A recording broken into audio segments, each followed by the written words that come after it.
Good afternoon, everyone. We're going to get started in just a minute, so we're just letting people join the session, and then we'll get kicked off.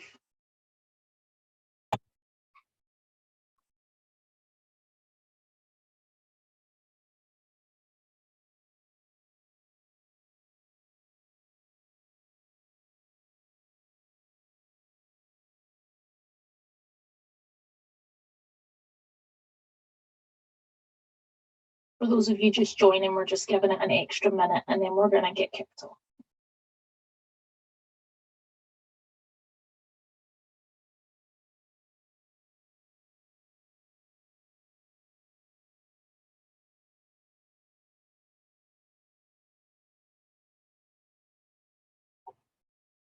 Okay. I think we'll get started because we've only got kind of 30 minutes. So just really want to welcome everyone firstly to the webinar. It would be kind of remiss of me not to go through some housekeeping first. So we are using Zoom today. If you have a question for the panel, then please do use the Q&A box at the bottom of the Zoom chat. You can ask any question you like, and we will aim to get through as many of them as possible. You can also raise your hand, and we'll happily kind of take you off mute, and you can ask your question directly to the panel as well. Today we'll be taking live questions, obviously on careers in tax, and we're joined by our fantastic panel, Andrea, Antonia and Marie. We'll aim to answer as many questions as we can. We've already had some questions come in, and I'm looking forward to a good session, hopefully be super helpful for any of you who are considering a career in tax. So I'm going to get started and hand over to Andrea to kick off the introductions. Thanks, Jem. So my name is Andrea Chang, and I'm a senior manager in the International Tax and Transaction Services team in London. So I specialize in mergers and acquisitions and international tax, so primarily supporting clients with tax aspects of deals. So I've been with the firm for over 10 years now, where I started my career off as an intern in the India office before I relocated to London. Mary, do you want to go next? Yeah, absolutely. Hi, everyone. My name is Marie Philpotts. I'm a senior manager in the Global Compliance and Reporting team. So I work on tax audits, tax compliance and tax advice, mainly for wealth and asset management clients. But I do work across the FS sector. So I've got some banking clients and some insurance clients as well. I joined EY on the graduate scheme over 11 years ago now, and have taken a couple of maternity leaves in that time, and I currently work part-time. And I'll pass over to Antonia. Thank you. Hi, everyone. I'm Antonia, and I am the recruiter on this call. So I've been in recruitment overall for around almost 10 years now, but I've been with EY for the past just over a year. And my focus has been, for that whole time, financial services tax. So I've got to know the teams really well, and I know what they're looking for, and I know how great it is to work with them. Thank you so much for the intros. So as I mentioned, we have had some questions come in advance. So I'm going to start with those ones. And I can see we've had a question come in the chat as well. So just in terms of some of the questions we've had come in, one of them was around the differences of kind of working specifically within FS tax, and how does that compare to working in general tax, and how transferable are the skills between the two of them? Don't know who wants to kick off with that one. I could start off, Jem. So as I mentioned, I was in India where I used to work with FS clients, but we never really had a sector focus. So obviously when I moved over, there was a bit of time where I had to transition and, invest time. But, the team here is very understanding and supportive in that experience. So as long as, you're open to learning and picking up things, then the team will support you. I think one thing that's quite good to understand as well, obviously our clients are predominantly FS based, and most of our clients are FS. There is a bit of flexibility to work on non-FS projects as well. So one of the largest deals that I'm currently doing is for a PE fund, but the portfolio is non-FS based. So you do have that flexibility and diversity, if you want to call it, to do both FS and non-FS. So if if you're worried about, only doing FS or, becoming too mainstream, then that flexibility does exist. I don't know, Mary, if you wanted to add to that. Yeah, so I mean, I've worked in FS for the whole of my tax career. I did get seconded into advisory, but that was in FS as well. But we've had people join the team from industry and from other sectors and successfully join the team. So I think, we need people with project management skills and just that work ethic of wanting to learn all the time. There's always something new to learn in FS and in tax. So there's lots of transferable skills that will be put into use in the FS tax team. Absolutely. And I guess, Antonia, from your standpoint, because obviously, you're the person who's kind of reviewing CVs initially, is there something specific that you're looking for, or, do you feel that there is that kind of flexibility to look at people from different backgrounds when it comes to recruiting within the FS team? I think having FS experience would always be excellent, but quite often we do review and take on candidates who have not yet had a full amount of experience with financial services. Perhaps they're looking to get into it, or they've got to kind of want to transfer over and change their specialty and focus on that side of things. And definitely the teams are always open to considering those candidates, especially if they have tax experience and they've had experience in other sectors. Definitely keen to still review them. Thank you so much. And then another question that's come in is around kind of career progression within the organisation. So, what can candidates expect? Obviously, working for EY, we know the kind of models that we have in place, like our kind of lead feedback cycles and promotion cycles. How do you feel that people can really push themselves to progress within the firm?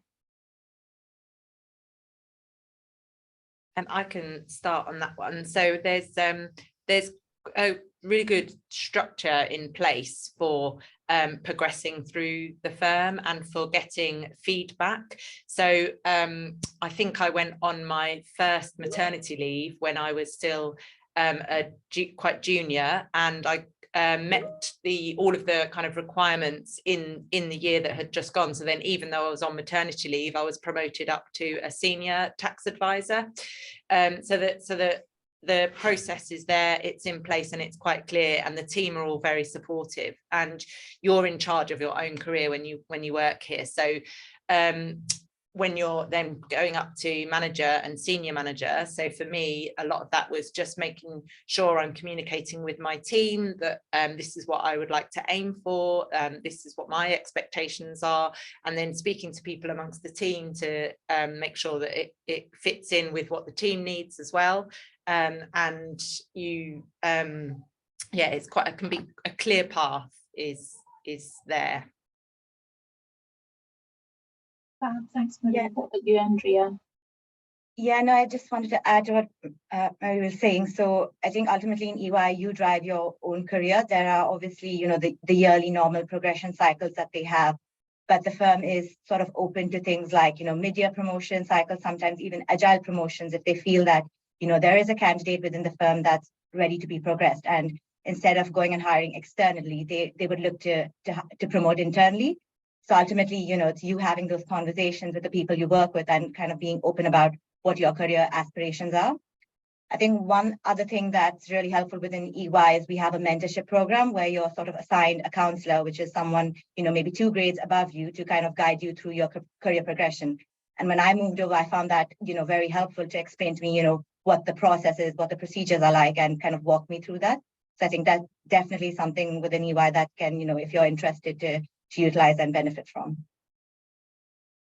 Fabulous, thank you so much. And I think, so we had a question come in pre-webcast, and we've actually had one come in the chat as well, that are very similar in terms of candidates that are potentially looking to relocate to the UK. Obviously, we do a lot of international recruitment, and Antonia, you can kind of expand on that. But what about things that candidates need to, consider when potentially going to be making the move to the UK? Is there any accreditations, any kind of transfer of qualifications, any training that they really need to have, or any particular experience that you would be particularly looking for? Antonia, I don't know if you want to take that yeah, one. I can take this one, absolutely. So I think that a lot of the standard kind of financial and tax related qualifications seem to run across the different locations that we recruit from.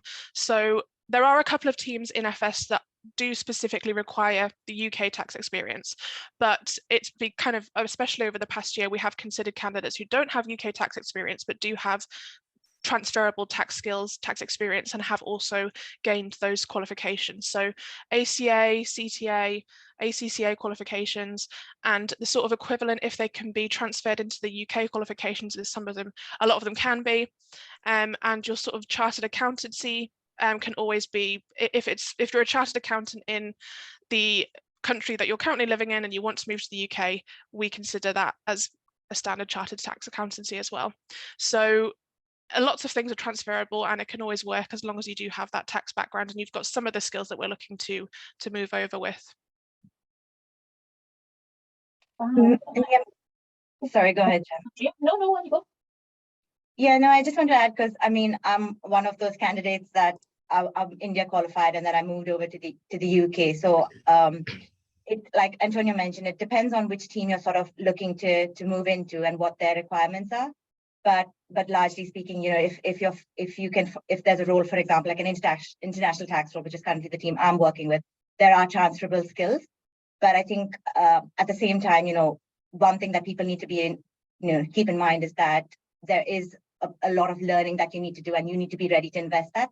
There are transferable skills, but there is a lot that you'll still need to pick up. So both in terms of, you know, the level you move at and your role going forward, you just need to be aware of it. There are opportunities, and like Antonia mentioned, it depends on, you know, what the requirements are. But I think the teams are generally quite, you know, open to external candidates and international candidates. Definitely. I think, you know, it's probably worthwhile mentioning as well that we have a very supportive kind of relocation process in place as well. Antonia, just in terms of like, you know, helping and supporting candidates to actually make the move, and it's quite a well-established process. So it's something that we're fairly used to at this point. Yeah, absolutely. We've got a really robust framework to bring you over into the UK, and support for your families or dependents as well. And a lot of people with that experience, like Andrea said, who are already in the teams who are there to support you as well and can give you advice. So yeah. Excellent. And someone's asked, Moniza has asked, is it also all UK tax based? So this person is an international tax specialist and would hate to kind of lose that side of things. Could someone maybe tackle that one for us in terms of kind of areas of specialism? For some of my financial services clients, they've got offices in various jurisdictions, and we're responsible for the prime engagement in the UK, and we would use teams from other offices to help us in those jurisdictions. But if you're managing a client in the UK that has offices in all of those other jurisdictions, and ultimately the responsibility is with the UK team. So there's lots of opportunity to interact with people in other jurisdictions, with tax knowledge in that jurisdiction in the UK for our financial services clients. And if you've already got a bit of knowledge about some US tax or you know, various jurisdictions in Europe or Africa, then that's definitely something that would be useful in my team and across FS tax.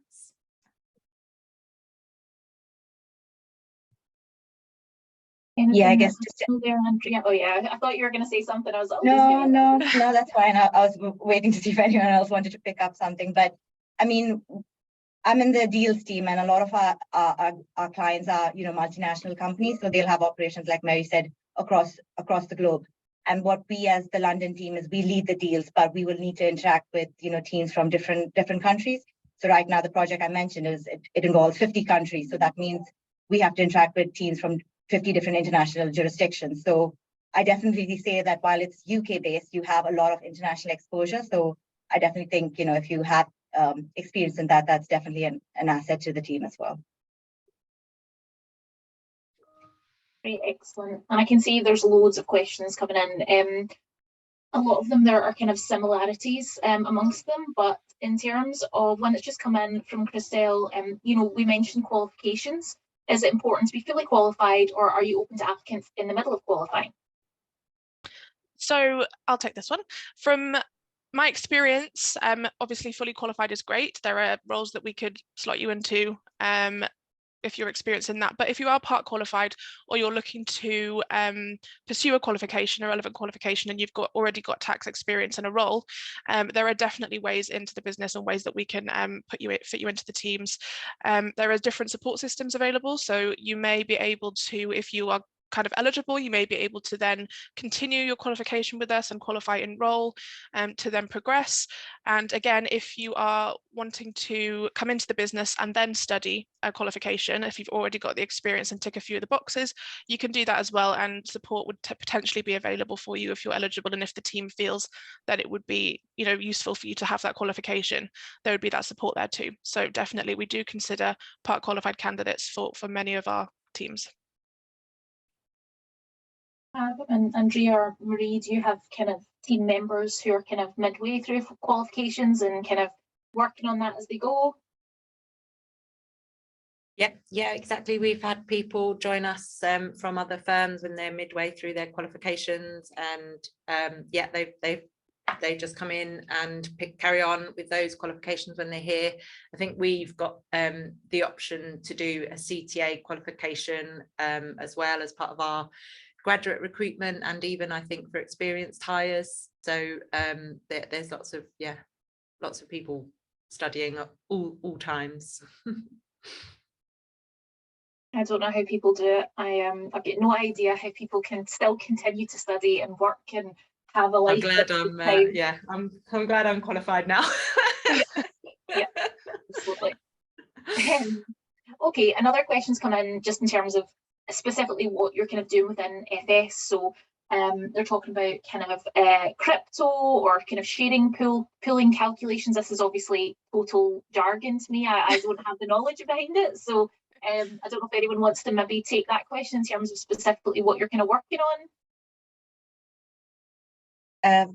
Shall I kick off, Mary? So I guess maybe there's two parts to that question. I think when we say FS, we mean FS clients. So it's basically your banking clients or your insurance clients, or your wealth and asset management funds or your PE funds.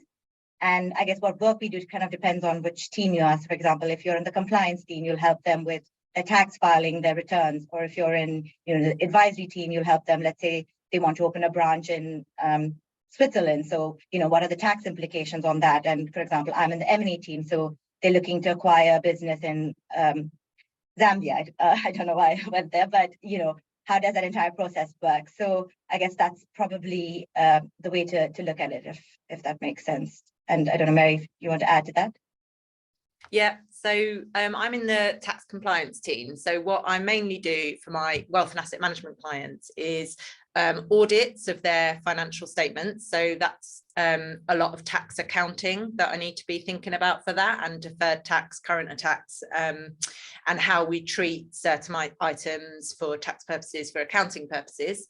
And then I'm also doing the tax compliance, their year-end corporation tax returns. And that's both of those things are annual. I do that every year for my book of clients, so that puts me in a really good position to get involved with a whole range of tax items for those clients. So if they want to start investing in cryptocurrency, as is mentioned, I would be one of the first on the EY side to see that, because I'm regularly interacting with my clients, so I can then say to them, right, you need to start thinking about the tax implications of that. Let me set you up with our specialists, and can direct my client to the right place in EY for them to get some further information. If it's a query on something which will affect their tax compliance for corporation tax purposes, so we've got a lot at the moment on, there's some hybrid legislation in the UK that we're looking into. So it kind of depends on capacity and the size of the client and the size of the question, whether I would deal with that in my team and we would work with the client to look into that, or whether we would ask another team that's got perhaps a bit more speciality in that area to come in and have a look at it. So it can be a real variety depending on what's going on with your clients at any one time. That sounds like the place to be in EY. It's like there's so much going on in this space. So there's a few questions that come in. Antonia, I think maybe more geared towards like what we look for. So someone said, I've got 5 years of operational tax experience gained from an investment bank, but no formal tax qualification. Would this still be something that we would have interest in looking at, you know, when we're reviewing candidates for particular roles? Yeah, I mean, it's hard to say specifically for this case. Obviously, I'd need to review CVs, etc. But on the whole, if you've got a different background, but you're kind of gearing towards tax, or you've got like you said, tax experience in an investment bank, but no formal tax qualification, we'd still be keen to review your CV and have a look, because we have taken, especially over the past year since I've been here, people from all sorts of backgrounds who have all sorts of experience, and quite often those kind of skill sets and those backgrounds can offer us something that we can't find in a traditional kind of fully qualified, straightforward route through into the business.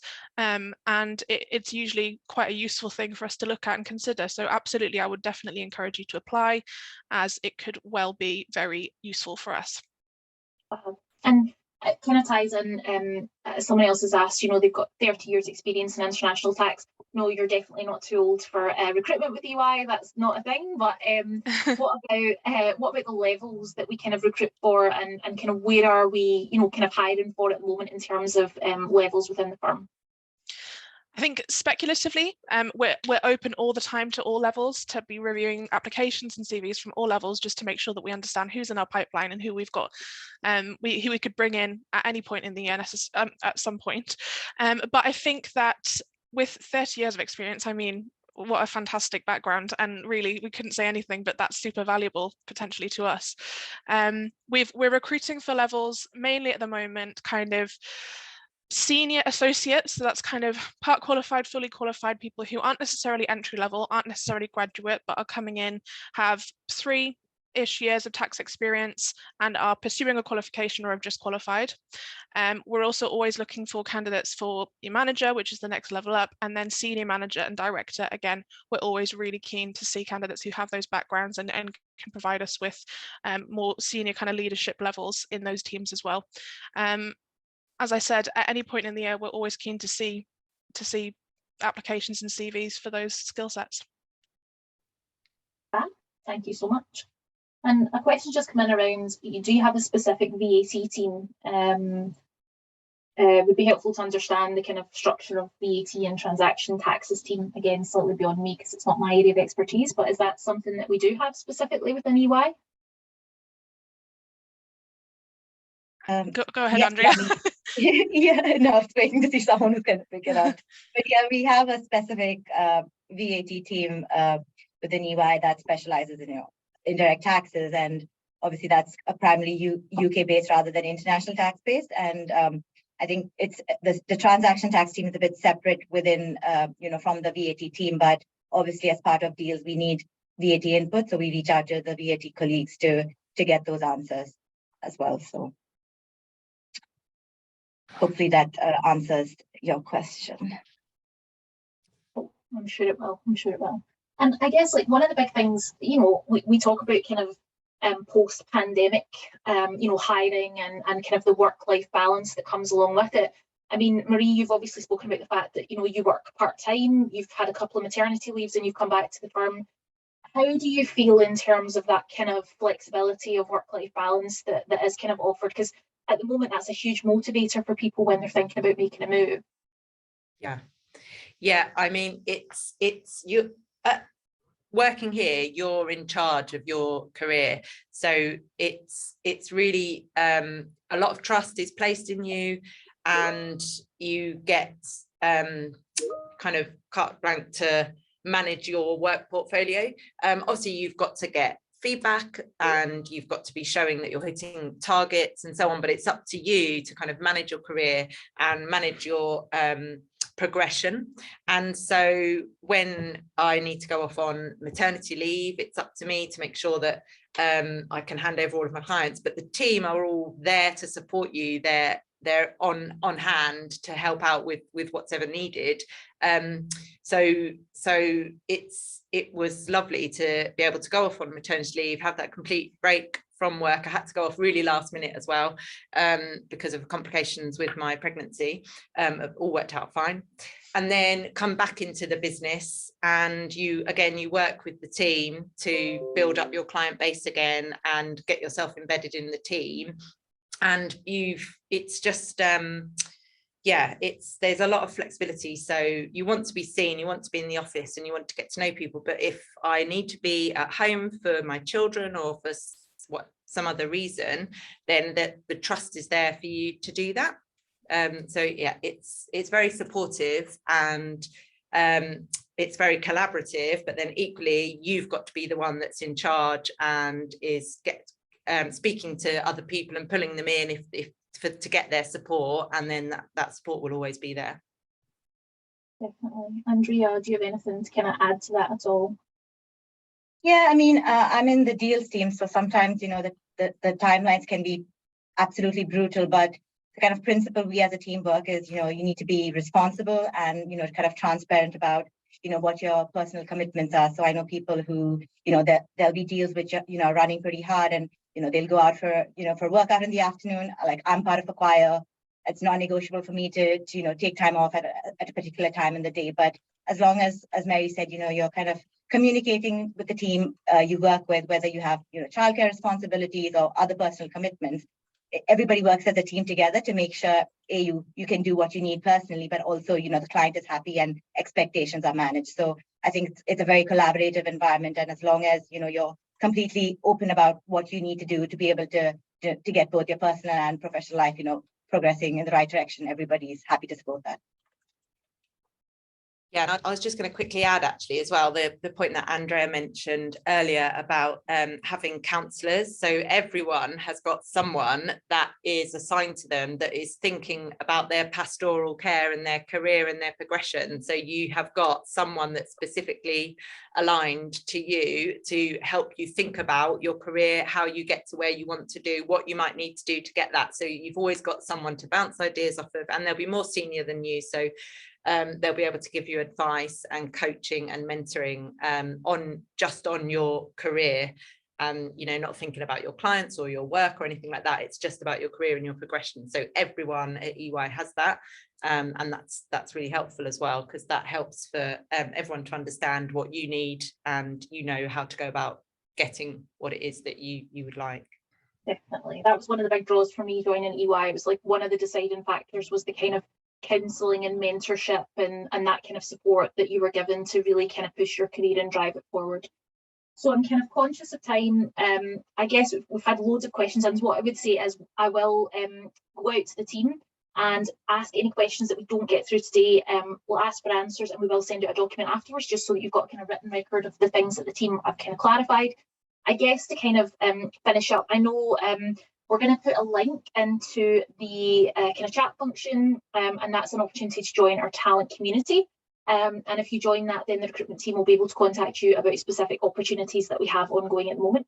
And someone has asked, in terms of, you know, the one thing, if you were going to be looking for one specific, I guess, tip in terms of applying at EY, you know, what is the one thing that you kind of look out for when you see an application? Is there anything in particular that each of you would be particularly looking for within your teams, or Antonia, just kind of generally from your perspective? I think it's hard to say, because as I mentioned, coming into applying for the roles, I've seen so many candidates go through and be successful in the process who have such varied backgrounds.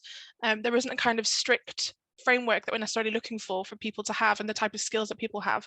The variety is great.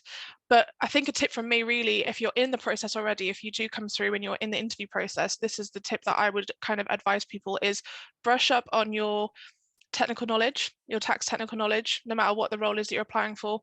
And also show a bit of passion when it comes to keeping up to date with things outside of work. How do you keep on top of what's happening in tax?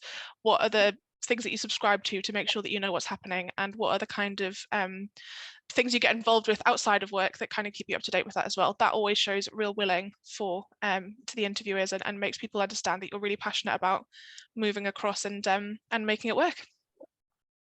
Antonia, Andrea, any tips?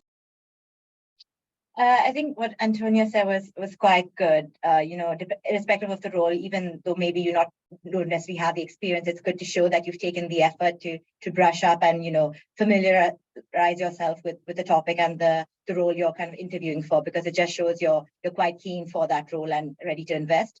So I think that is something that we tend to look at, especially if someone coming, who's at a junior level and hasn't necessarily got all the experience that we'd hope to see at someone at an entry level position. Yeah, and I'd just echo that. I think have an interest in current affairs and just make sure you know what is going on in the world at that time. Like, well, I have to go out and see clients, every week, and that's your small talk is, what's going on in the world. So just make sure you bring that into your interview, and then I think that will put you in a really good position. Great, thank you so much. Well, I know we've just kind of run a minute over. We probably could have gone for longer because we had so many questions come in, but we are going to be hosting these sessions regularly, and myself and the engagement team will keep everyone up to date on when we do run another one. I'll follow up with all of the panelists and ask them the questions that we didn't get around to. Thank you to everyone who did ask a question live, and I'm sorry that we didn't get around to all of them today. In terms of, there's one there that's talking about submitting CVs for openings. We'll put the careers website on the kind of follow-up document. And please feel free to reach out to myself or even Antonia, link in with us if you would like to. That's absolutely fine. I'm more than happy to support where we can, and we can kind of go from there. But thank you so much for your attendance. You'll get the recording through hopefully early next week. And as I say, get in touch if you need anything at all. But thank you very much to Andrea and Marie and Antonia for their time. And I'll look forward to the next one. And hope everyone has a good afternoon. Thank you, everyone. Thank you. See you Thank later. you. Bye-bye. Bye. Bye. Bye. Bye.